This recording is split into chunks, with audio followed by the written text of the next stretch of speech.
I want to give a huge thank you to BetterHelp for sponsoring this episode. Therapy isn't something to run away from, it's a vessel to run towards. BetterHelp is the world's largest therapy service and it's 100% online, so break out your comfies. With BetterHelp, you can tap into a network of over 30,000 licensed and experienced therapists who can help you with a wide range of issues. To get started, you just answer a few questions about your needs and preferences in therapy. That way, BetterHelp can match you with the right therapist from their network. Then you talk to your therapist however you feel comfortable, whether it's via text, chat, phone, or video call. You can message your therapist at any time. Anytime.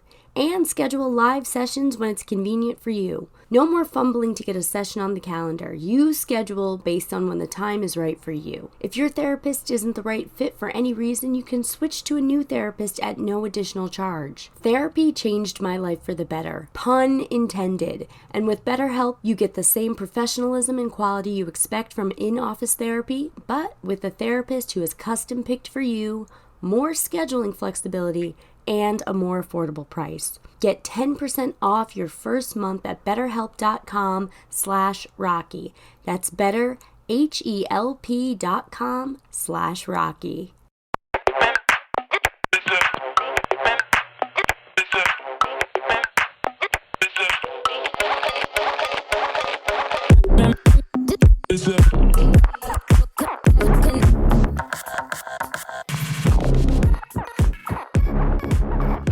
It's President's Day this week. For a lot of people, that's exciting because it means 3-day weekend.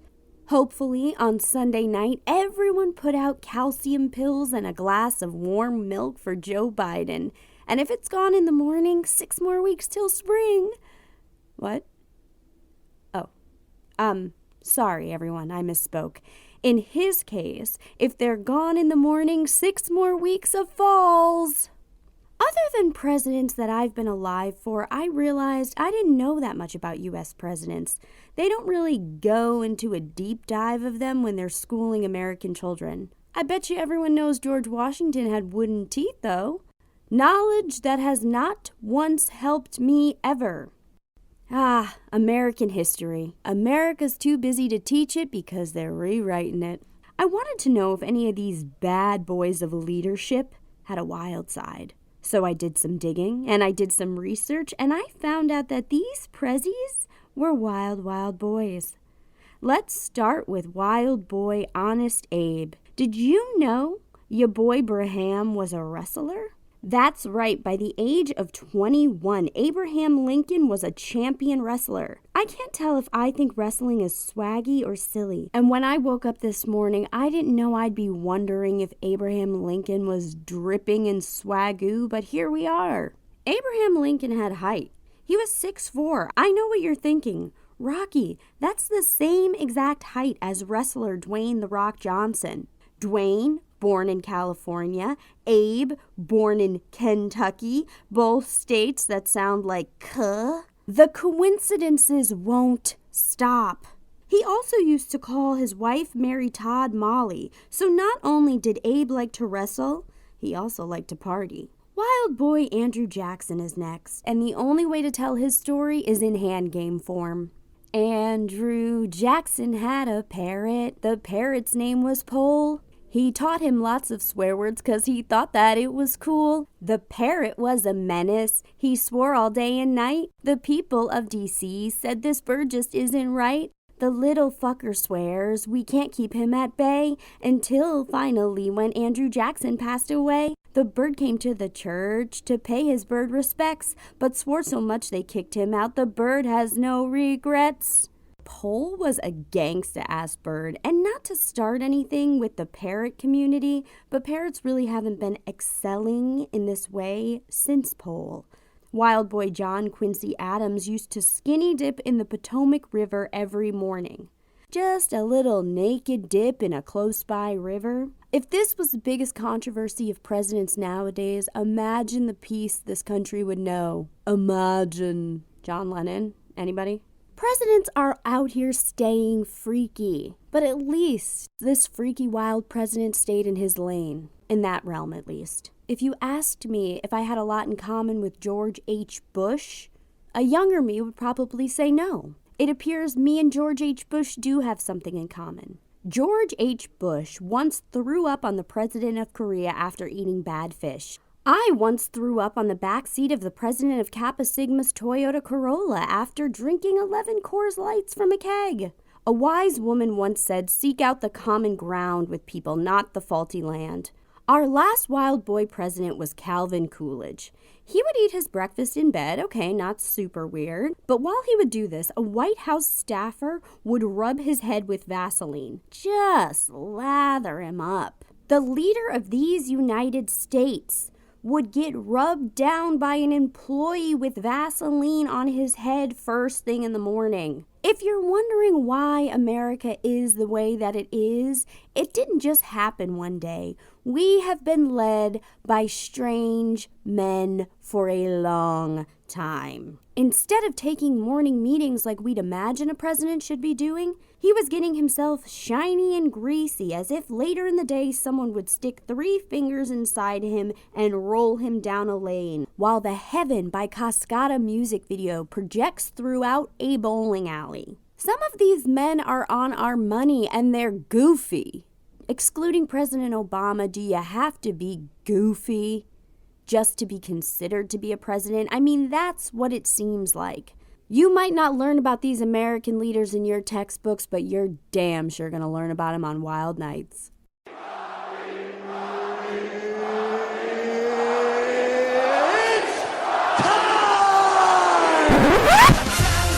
Time for Duh.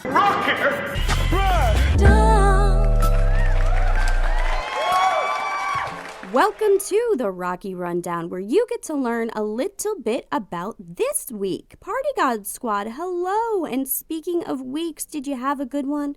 I sure hope so.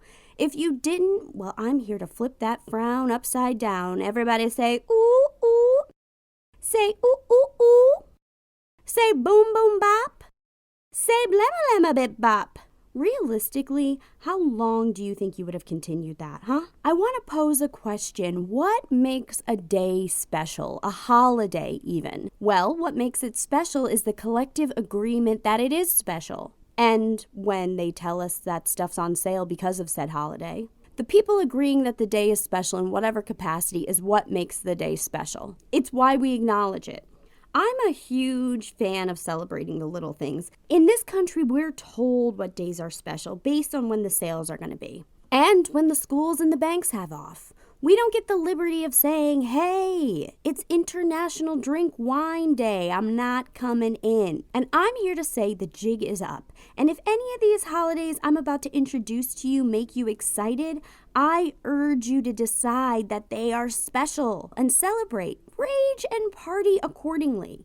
Let's start with February 19th. It's National Airboat Day. Airboats are popular where the lands are swampy, places like Florida.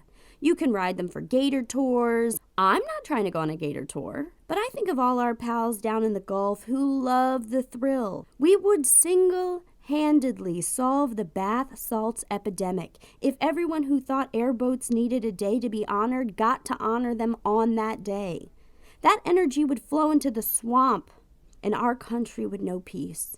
February 19th is also National Lash Day. That's right, one of the most delicate and powerful features of seduction on the face. Someone explained to me the intricacies of when people get lashes put on. It's a super careful process where they have to be put on individually and carefully.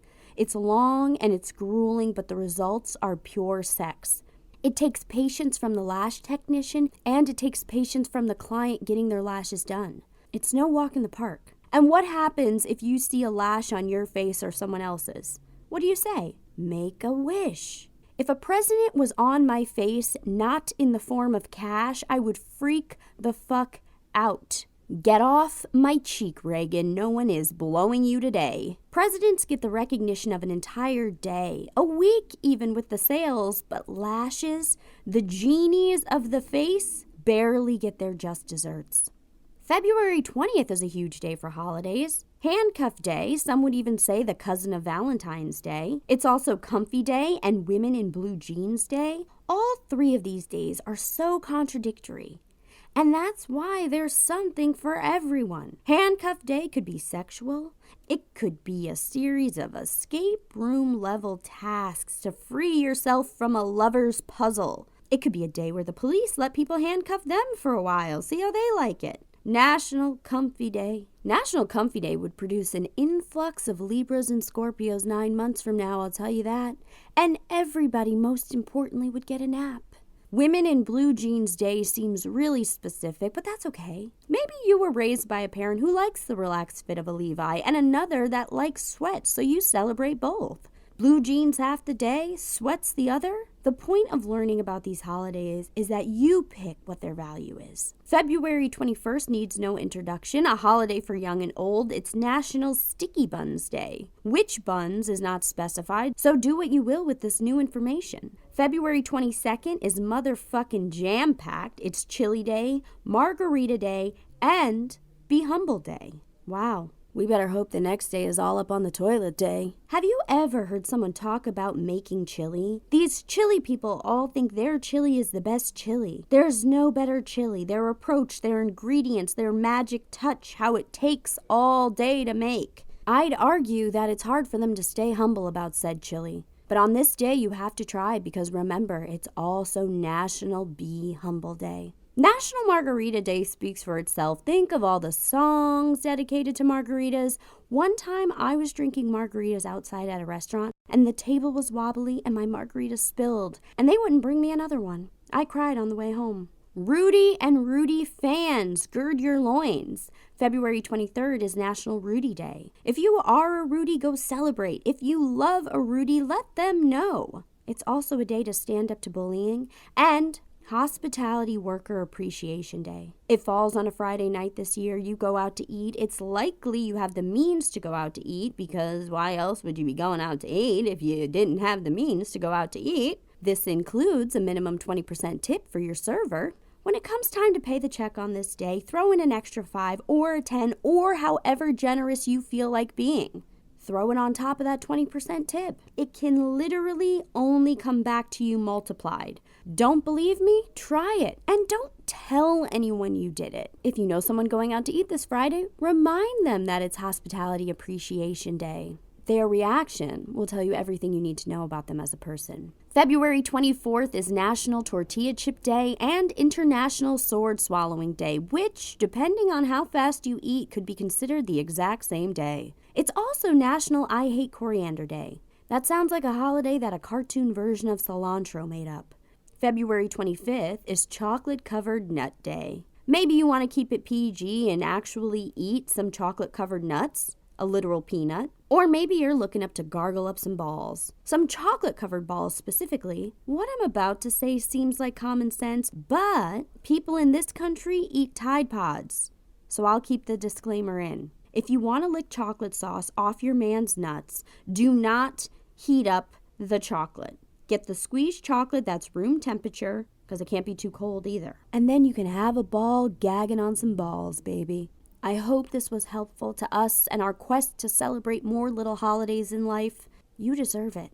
This weekend, I had an absolute amazing time with my girlfriends. We laughed so hard, we were in physical agony. Those laughs where you can't stop even if you want to because it hurts so bad, but it's also so good at the same time. I did make them watch the slam dunk contest because I've been chasing that high of watching the slam dunk contest for the first time since 4 years ago. I walk into a bar with one of my girlfriends. Basketball is the only thing on all the TVs. The whole entire bar crowds around the TVs. We have to see what's going on. The most epic slam dunks you've ever seen in your life. We couldn't look away. Every year after that, I would Google, when is the slam dunk competition coming back on? I would always miss it by a week, but not this year. These guys jump over Shaquille O'Neal himself to sink these baskets. It's like watching Space Jam in real time. The thrill of your life. If you don't think you're a sports fan, might I suggest muting the game and throwing on a fun playlist? That has even better effects. That brings us to Rocky's highest thoughts, my most stoned thoughts of the week. Number 1, if there were only 100 people on Earth, would there be enough carbon dioxide to survive? Number 2, What would the world be like if guidance counselors asked kids who they want to be when they're 17 years old rather than what are you gonna do at 17 years old? And number 3, I'm asking for myself, at what point will I own enough Biggie Smalls t-shirts to get invited to sit courtside at a game? I have 4. If you haven't done so already, please like, share, and subscribe to the podcast. You can follow me at Wild Nights with Rocky on TikTok and Instagram, at Wild Nights Pod on Twitter. You can subscribe to the show on YouTube. Check out extended interviews with past guests. If you want to support the show with your wallet, you can join my Patreon for $3 or $5 a month. A big thank you and a future thank you to everyone who's written and everyone who will write a review when this episode is over on Apple Podcasts. It really does make a difference. And until next time, stay wild. It's